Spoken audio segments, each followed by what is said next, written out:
करता हूँ हमारे YouTube channel life is inspire पे। तो दोस्तों, आज मैं आपके लिए और एक कहानी लेकर आया हूँ। कहानी का नाम है बुद्ध और गिलहरी।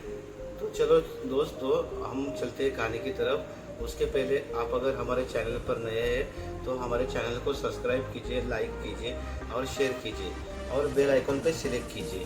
तो हम ऐसे वीडियो आपके लिए लेकर आते हैं तो आपको नोटिफिकेशन के थ्रू पता चले। तो चलो चलते हैं दोस्तों कहानी की तरफ। नमो बुद्धाय। गिलहरी और बुद्ध। भगवान बुद्ध आत्मज्ञान की खोज में तपस्या कर रहे थे। उनके मन में विभिन्न प्रकार के प्रश्न उमड़ रहे थे। उन्हें प्रश्नों का उत्तर चाहिए था, लेकिन अनेक प्रयासों के बाद भी उन्हें सफलता नहीं मिली। वे आत्मज्ञान की प्राप्ति के लिए कठोर तपस्या करने लगे। अनेक कष्ट सहन किए, कई स्थानों की यात्राएं की, परंतु जो समाधान उन्हें चाहिए था वह उन्हें नहीं मिला। एक दिन उनके मन में कुछ निराशा का संचार हुआ। सोचने लगे, धन, माया, मोह और संसार की समस्त वस्तुओं को भी त्याग कर दिया, फिर भी आत्मज्ञान की प्राप्ति नहीं हुई। क्या मैं कभी आत्मज्ञान प्राप्त कर सकूंगा? मुझे आगे क्या करना चाहिए? इस प्रकार के अनेक प्रश्न बुद्ध के मन में उठ रहे थे। तपस्या में सफलता की कोई किरण दिखाई नहीं दे रही थी और इधर बुद्ध ने प्रयासों में कोई कमी नहीं छोड़ी थी। वे उदास मन से इन्हीं प्रश्नों पर मंथन कर रहे थे।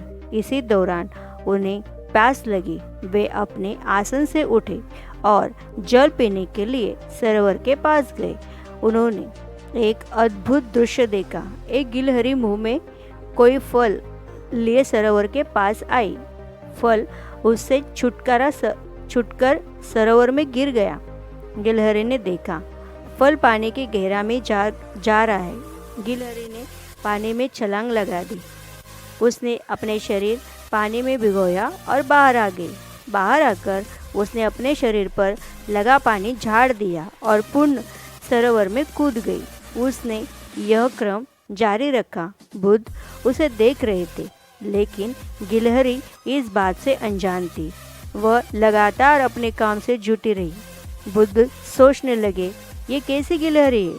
सरोवर का जल यह कभी नहीं सूखा सकी, लेकिन इसने हिम्मत नहीं हारी। यह पूरी शक्ति लगाकर सरोवर को खाली करने में जुटी है। अचानक बुद्ध के मन में एक विचार का उदय हुआ। यह तो गिलहरी है, फिर भी अपने लक्ष्य को प्राप्त करने में जुटी है। मैं तो मनुष्य हूँ। आत्मज्ञान प्राप्त नहीं हुआ तो मन में निराशा के भाव आने लगे। मैं पुण्य तपस्या में जुट जाऊंगा। इस प्रकार महात्मा बुद्ध ने गिलहरी से भी शिक्षा प्राप्त की और तपस्या में जुट गए। एक दिन उन्हें आत्मज्ञान प्राप्त हो गया और वे भगवान बुद्ध हो गए।